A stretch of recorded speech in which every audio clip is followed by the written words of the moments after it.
The lights on the control panel blinked in their usual pattern. Zarthine sat in his chair, his forearms moving across different screens. He was a Kresh, an insect-like being with large compound eyes that could see many colors humans could not. For 20 years he had worked at Vigilance Prime, the biggest monitoring station in this part of the galaxy. His job was simple, but important. He listened to signals from across the stars. Most days were boring.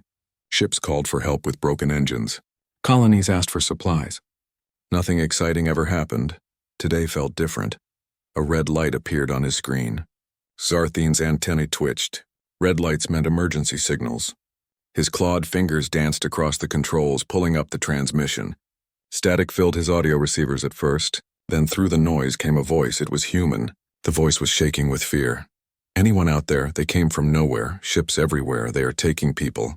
Harvesting us like crops. Static crackled. Our children. Please, New Bethlehem needs help. They are. Silence. Zarthine's blood ran cold. He had heard many distress calls. This was different. The fear in that voice was real. Pure terror. He checked the source. New Bethlehem. A human farming colony. Population 4 million. Peaceful people who grew food and raised families. He tried to call them back. No response. The colony was silent. Zarthine immediately sent the recording to the Cooperative Council of Species. The CCS governed this part of space. They made the rules. They kept peace between different species. They would know what to do. He waited for a response. 1 hour passed, then 2, then 5. Finally a message came back. The council had received his report. They would discuss it at their next meeting. That meeting was in 3 days. 3 days. People were dying and the council wanted to have meetings. Zarthine could not accept this. He started digging through old files. Something about this attack felt familiar. He searched through months of data, looking for similar signals. His compound eyes scanned faster and faster through the records. Then he found them. 17 colonies. All different species. All had gone silent over the past 8 months. The pattern was the same each time. Distress calls, screams, then nothing. The council had marked each case as under investigation. But no investigations had happened. No one had been sent to help. Zarthine dug deeper. He found classified files about the attackers. They were called the Vorn Collective. The files said they were slavers and harvesters. They saw other species as nothing more than resources, meat, labor, things to be used and thrown away. The council knew about them. They had known for months. But they did nothing. Why? The answer made Zarthine sick. Politics. Territory disputes. The Vorn lived in a border region. No one wanted to start a war over a few colonies. Better to let them take what they wanted and hope they went away. A message notification blinked on his screen. The council had finally assembled a response fleet. It would arrive at New Bethlehem in 4 weeks. 4 weeks. The colony would be long dead by then. Zarthine made a decision. He sent the transmission to Earth, directly to human military command. He broke protocol. He could lose his job. He did not care. Maybe humans would do what the council would not. The broadcast reached Earth 3 hours later. It played in the office of Admiral Sarah Okonkwo, commander of the Earth Defense Force. She was in a meeting when her assistant interrupted. The assistant's face was pale. "Admiral, you need to hear this." Now. The Admiral listened to the broadcast once, then again, then a third time. Her jaw tightened. Her hands formed fists. When the message ended, she stood up. "Get me the Terran Assembly. Get me Fleet Command. Get me everyone. Do it now." She looked at her assistant. "And keep playing this on every channel. I want every human in the solar system to hear it." The broadcast spread across human space like fire. People listened in their homes, on their ships, at their workplaces. 4 million humans lived on New Bethlehem. 4 million farmers, teachers, children, families, people just like them, and they were being harvested. Something woke up in humanity that day. Something old. Something they had tried to bury when they joined the galactic community 200 years ago. They had learned to be civilized, to follow rules, to be diplomatic. But before civilization, there had been something else. A simple rule that humans had learned through blood and fire across their violent history. A rule written in the darkest chapters of their past. Never again, never forgotten. That night, Admiral Okonkwo addressed the Terran Assembly. Military commanders from across human space watched. The Admiral's voice was cold and clear. The Council will take weeks to respond. We do not have weeks. We have families dying right now. I am asking permission to mobilize the fleet, not to ask the Vorn to stop, not to negotiate, to make them stop, permanently. The assembly chamber was silent. The representatives looked at each other. Some were scared. War meant breaking council law. It meant humanity would be alone, but they had all heard the broadcast. They had all heard the screams of their people. The vote was unanimous. Back at Vigilance Prime, Zarthene watched his screens. He saw something that made his heart race. Human warships were moving. Not one or two, dozens of them. They were gathering near Earth, forming up into a fleet. The humans were coming. The broadcast played everywhere. In homes, in schools, in bars and restaurants, on ships traveling between planets. Everywhere humans gathered, they listened to the desperate voice from New Bethlehem. It was not the government forcing people to listen. The people chose to hear it. They shared it with each other. Parents played it for their children, explaining what it meant. It spread across human space faster than any official order ever could. Admiral Sarah Okonkwo stood in the command center deep beneath Geneva. Around her, holographic displays showed the locations of every human military vessel. She had called an emergency meeting. The room was full of generals, admirals, and civilian leaders. Dr. Amara Chen, the diplomatic representative to the CCS, spoke first. Her voice was steady but worried. We have rules, laws. The CCS will punish us if we act without permission. We could lose our place in the galactic community. Admiral Okonkwo looked at her. The galactic community left our people to die. They are having meetings while families are being harvested. What good is a place in that community? A general named Marcus Torres stood up. He was old with gray hair and scars from past battles. We joined the CCS 200 years ago. We promised to be better, to leave behind our violent past, to follow their laws. Are we ready to throw that away? Okonkwo pulled up a file on the main display. It showed human history, wars, genocides, cities burning. Millions dead. She let everyone look at it for a long moment. This is what we were, she said quietly. We killed each other for thousands of years. Over land, over resources, over ideas. We were monsters. The room was silent. But we learned. We stopped. We made a promise. Never again would we stand by and let innocents die. Never again would we ignore screams for help. That promise is not about following CCS rules. That promise is about being human. She turned to face them all. The Vorn think they can take our people because the Council is too slow to act. They think no one will stop them. They need to learn they are wrong. Commander James Park entered the room. He was the leader of human special operations. His face was hard. Admiral, the fleet is ready. 47 warships, including the inevitable consequence. He paused. The crews are asking when we leave. The name of the ship made several people in the room shift uncomfortably. The inevitable consequence was the largest warship humanity had ever built. It was a dreadnought, massive and powerful. They had built it in secret, breaking CCS weapons treaties. The Council did not know it existed. Until now, humanity had pretended to follow all the rules. They had smiled and nodded at Council meetings. But in hidden shipyards they had prepared, just in case, because humans remembered their history. They knew that sometimes peace only lasted because you were ready for war. Dr. Chen spoke again. If we do this, there is no going back. The Council will see this as rebellion. Other species will fear us. Some will hate us. We could end up alone in the galaxy. Better alone than complicit, Okonkwo said. She looked around the room. We can vote. We can debate. Or we can save our people. What do you choose? One by one, the commanders nodded. Even Dr. Chen, though tears filled her eyes, agreed. The decision was made. Protocol Reaper was activated. This was a plan humanity had kept hidden for decades. It was designed for one purpose: to respond when the unthinkable happened. When humans were threatened with extinction or slavery, when the rules no longer mattered because survival was at stake. The fleet gathered near Mars. 47 ships. Thousands of soldiers, pilots, and crew members. They all knew what this meant.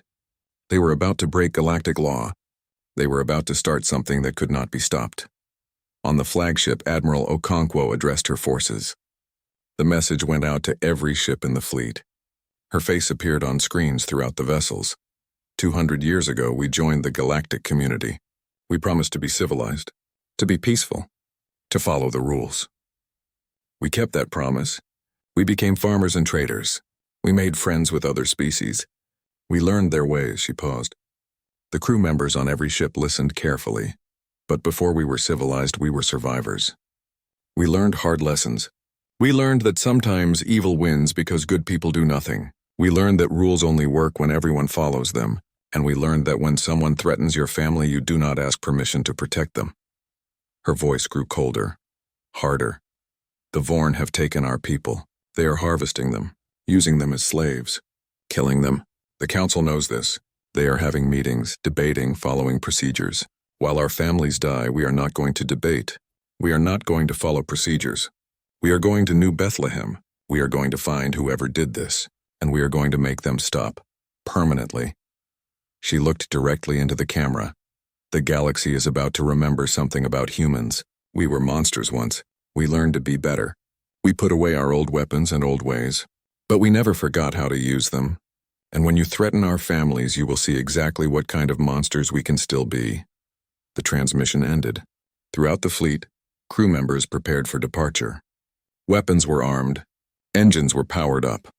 Jump calculations were made. Commander Park walked through the Special Operations Bay. His soldiers were checking their equipment. These were not regular troops. These were the ones trained for the worst missions. The ones who went where others could not. They did not speak much. They knew what was coming. One soldier, a young woman named Rita Santos, looked up at Park. "Sir, what do we do if we find survivors?" "We save them," Park said simply. "That is why we are going." "And if there are no survivors?" another soldier asked. Park's expression did not change. "Then we make sure this never happens again." The CCS sent urgent messages to Earth. They demanded the fleet stand down. They threatened sanctions, expulsion from the council, trade embargoes. They said humanity was making a terrible mistake. Admiral Okonkwo sent a single message in response. It was short. Only 6 words: "Come stop us if you can." The fleet jumped into hyperspace. 47 ships vanished from Mars orbit, heading toward New Bethlehem. The journey would take 5 days at maximum speed. Back at Vigilance Prime, Zarthene watched his screens in amazement. The humans had mobilized faster than he had ever seen any species move. His antennae twitched with nervous excitement. He had started this. He had sent that broadcast to Earth. He did not know if he had done the right thing. The humans were breaking every law. They could start a war. The galaxy might never forgive them. But he remembered that voice from New Bethlehem. The fear, the desperation, the screams. Someone had to do something. The humans were doing something. The human fleet dropped out of hyperspace at the edge of the New Bethlehem system. Admiral Okonkwo stood on the bridge of the inevitable consequence, watching the tactical displays. Around her flagship, 46 other warships took up formation. What they saw made everyone on the bridge go silent. The colony was destroyed. Massive sections of the orbital stations were torn apart. Agricultural platforms that once grew food for millions floated in pieces. Debris fields stretched for thousands of kilometers, and among the wreckage, small objects drifted, objects that scanners identified as bodies. Children's toys floated past the view screen, a stuffed bear, a ball, a toy spaceship. Simple things that once belonged to children who would never play again. A young officer at the sensor station started crying. She tried to hide it, but her shoulders shook. No one told her to stop. Several other crew members were crying too. Okonkwo's face remained calm, but her hands gripped the command chair so hard her knuckles turned white. "Scan the planet's surface. Look for life signs. Any survivors?" The sensors swept across the planet below. New Bethlehem had been beautiful once. Green fields, blue oceans, small cities connected by rivers. Now large sections of the land were scarred. The Vorn had not just taken people. They had stripped resources. Mining equipment had torn up forests. Rivers were polluted. Entire towns were flattened. "Admiral, we have something." The sensor officer's voice shook. Underground, deep bunkers. "I'm reading life signs. How many?" The officer checked her screen. 847. All human 847 out of 4 million. Less than 1% survived. The bridge was silent again. "Send down rescue teams. Get them out of there." Bring them to the medical ships. Okonkwo turned to her communications officer and find out where the Vorn took the others. Commander Park led the first rescue team down to the surface. His transport landed near one of the bunker locations. The door was sealed shut. His team had to cut through with plasma torches. When the door finally opened, the smell hit them. Unwashed bodies, sickness, fear. The bunker had been designed for maybe 100 people for a few days. 800 had been hiding there for weeks. "We are human military," Park called out. "You are safe now. We are here to help." Faces appeared in the darkness. Thin faces, scared faces. Children clung to their parents. Old people leaned on the young. They looked at the soldiers like they could not believe rescue was real. One woman stumbled forward. She looked like she had not slept in days. They took everyone. She started crying. My husband, my son. They just grabbed them and dragged them onto the ships. We tried to hide, but there were so many of them. Park helped her toward the transport. Where did they take them? The woman's eyes were empty. A station. They kept saying something about the rendering choir. That is where they process people. Like we are just materials to use. The rescue took hours. The survivors were starving, sick, and traumatized. Many could barely walk. The medical teams worked constantly, treating injuries and malnutrition. But no medicine could heal what the survivors had seen. Back on the inevitable consequence, Commander Park reported to Admiral Okonkwo. They told me about the rendering choir. It is a massive station where the Vorn process captives. Biological harvesting, forced labor. They treat other species like livestock. Do we know where it is? Okonkwo asked. Park pulled up a star map. One survivor was a navigator. He saw the coordinates when they were loading people onto the Vorn ships. It is deep in Vorn territory. 3 days from here, Okonkwo studied the map. That is even further from CCS space. If we go there, we will be completely alone. Yes, ma'am. She nodded slowly. Good. The CCS has done nothing but get in our way. Set course for these coordinates. Maximum speed, and prepare the boarding teams. But Admiral, one of her officers, spoke up. If we attack that station, we will be deep inside Vorn space. They could surround us, trap us. This could be a one-way mission. Okonkwo looked at him. Then we make sure it counts. She turned to Park. I want captured Vorn personnel for interrogation, and I want to know everything about this rendering choir before we get there. Park nodded. I will lead a strike on their next patrol route. We will take prisoners. 2 days later, Park and his special operations team waited in a small stealth ship near a known Vorn patrol route. When the enemy vessel appeared, they struck fast. Magnetic grapples locked onto the hull. Cutting charges opened holes in the armor. Park's team poured inside. The Vorn were insect-like creatures larger than humans with thick shells and multiple arms. They were strong but slow. The human soldiers moved faster. Within minutes, the patrol ship was secured. Most of the Vorn crew was dead, but Park had ordered 3 taken alive. On the inevitable consequence, the captured Vorn captain was brought before Admiral Okonkwo. The creature clicked its mandibles in what might have been laughter. You are prey, the Vorn said in translated speech. You have always been prey. Your laws mean nothing to us. We take what we want. The council is too weak to stop us, and you are even weaker. Okonkwo walked closer to the creature. Her voice was ice cold. How many species have you harvested? The Vorn made a clicking sound that translated as pride. 18 over the past year. Your kind is the latest. Soft flesh. Easy to process. You will feed our industrial complexes for months. Where is the rendering choir? The creature refused to answer. It clicked its mandibles in defiance. Okonkwo looked at Park. Extract the information. Whatever methods you need. We do not have time for mercy. The Vorn finally broke after hours of interrogation. It gave them everything. The location of the rendering choir. The layout of the station, the number of guards, the processing schedules, and worst of all, it told them how many captives were still alive. Over 30,000 beings from various species, 2,000 humans from New Bethlehem. Many had already been processed, used for biological materials, forced into labor. Some had been killed. When the interrogation ended, Okonkwo stood alone in her quarters. She looked at the star map on her wall. The rendering choir was marked with a red dot. Deep in enemy territory, surrounded by Vorn worlds. This was not a rescue mission anymore. It was a statement, A message to the galaxy, a line in the sand. She opened a channel to the entire fleet. All ships, all personnel. Listen carefully. We are about to enter enemy territory. There will be no retreat, no surrender.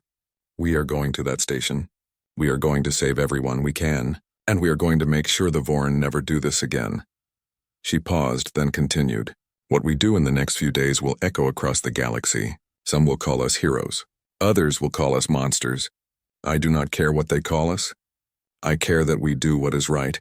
The fleet jumped into hyperspace, heading toward the darkness where the rendering choir waited.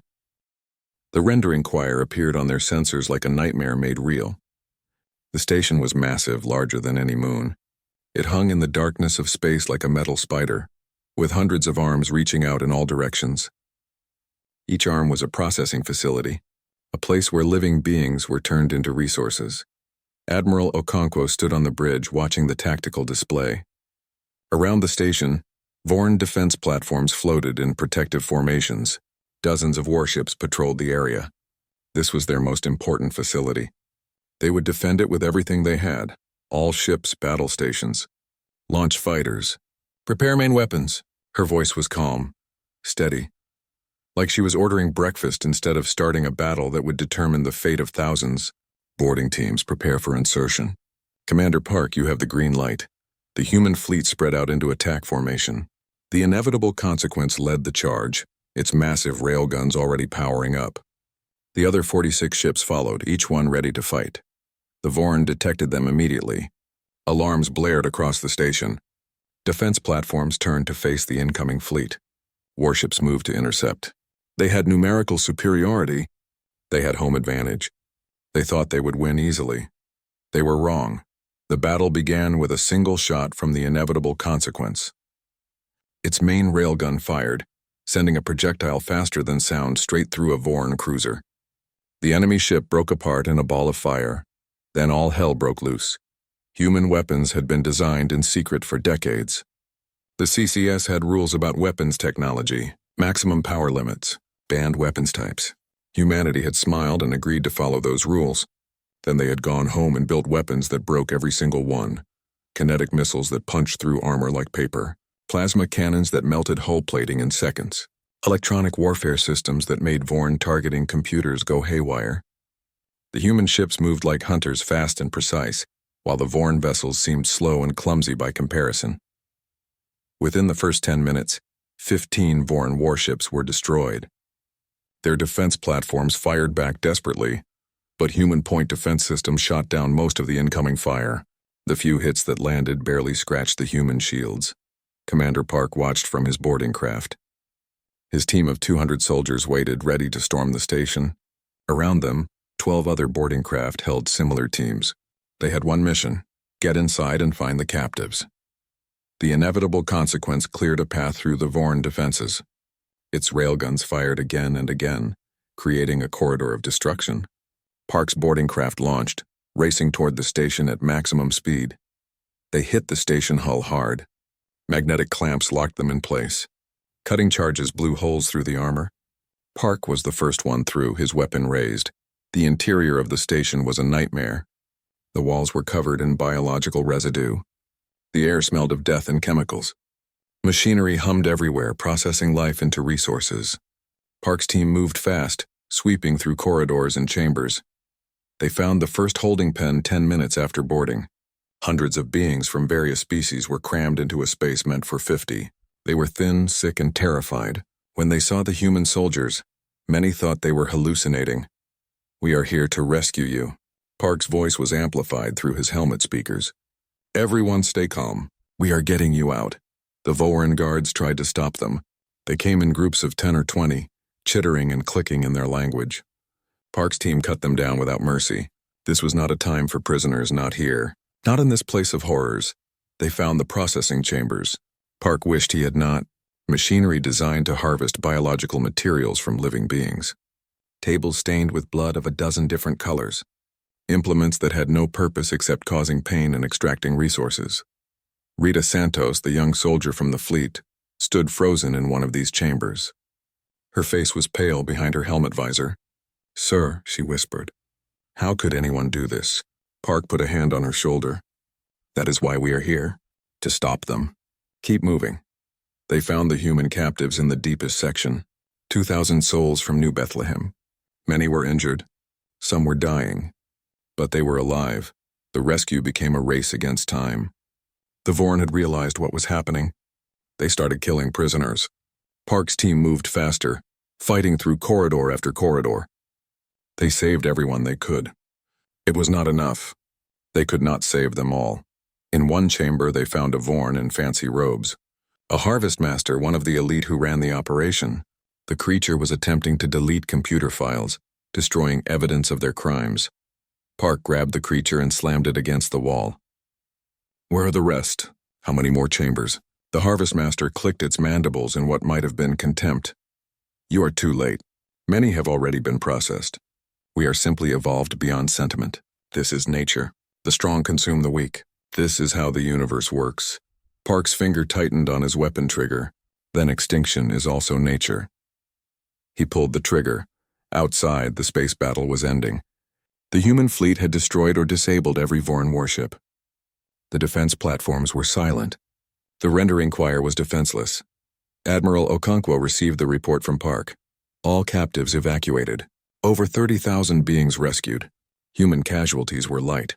The station was secure, she nodded slowly. Good, evacuate all our people. Then destroy the station. Every section. Every arm. I want nothing left but Admiral, an officer protested.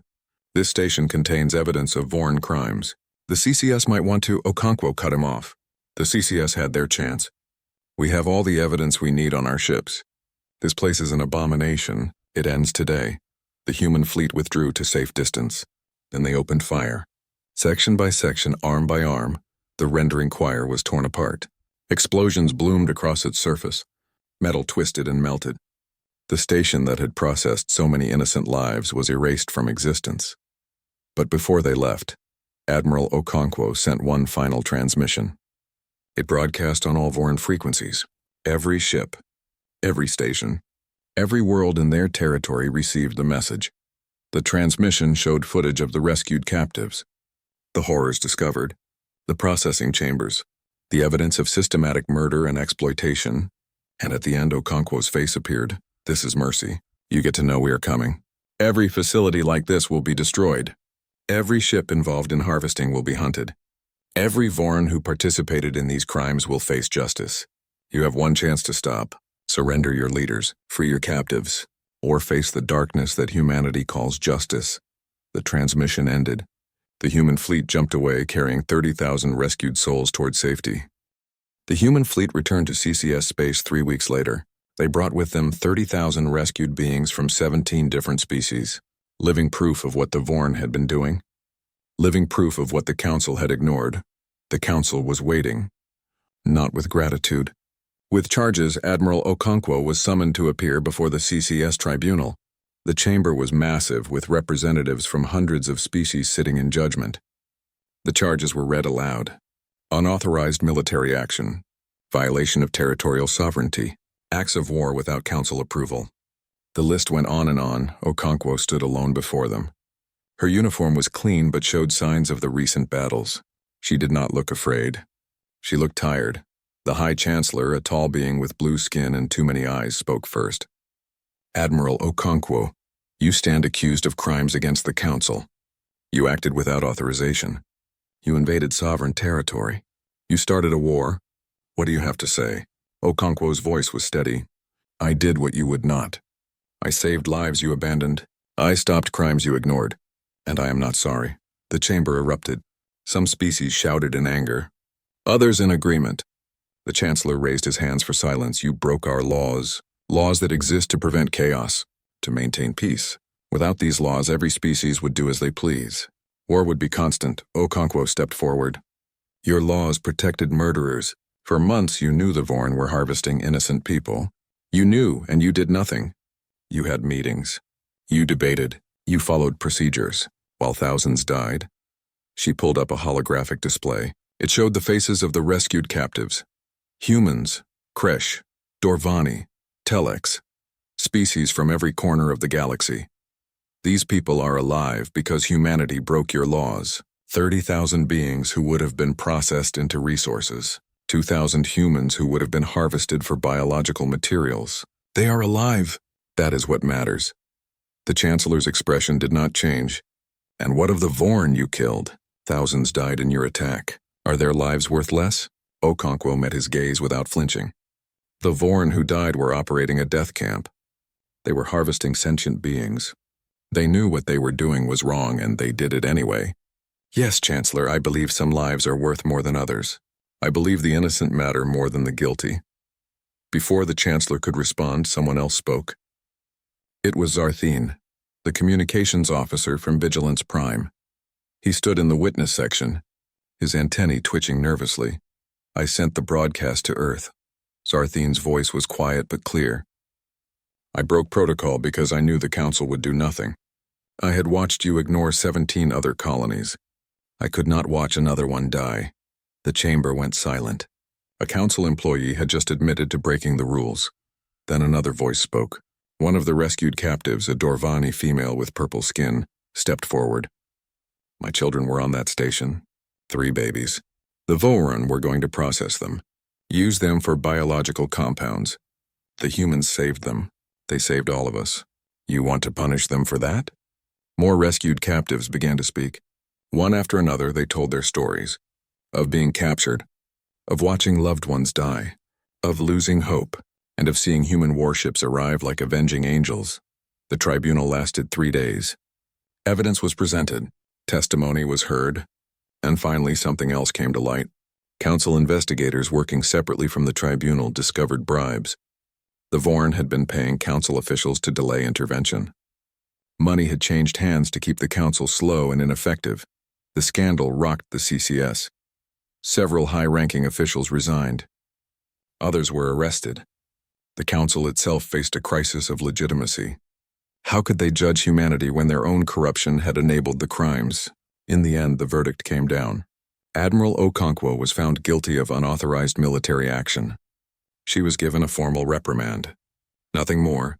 The Council could not bring themselves to punish her further. Not when she had done what they should have done, but the damage was done. Humanity announced its withdrawal from the Cooperative Council of Species. They would no longer follow Council law. They would no longer wait for permission to act. They would forge their own path. Other species took notice. Within weeks, 17 different species requested mutual defense pacts with humanity, not through the Council. Direct agreements. They had seen what humans would do for their own people. They wanted that protection for themselves. The Vorn Collective responded with threats. They would retaliate. They would punish humanity. They sent fleets toward human space. Those fleets never arrived. Humanity had not been idle. They had built a network of monitoring stations across their borders. Advanced sensor arrays that could detect ships from light years away. And they had ships patrolling constantly, ready to respond. When the Vorn fleets approached, they found human warships waiting. Not asking them to stop. Not negotiating. Just waiting. The message was clear. Try it and see what happens. The Vorn fleets turned back.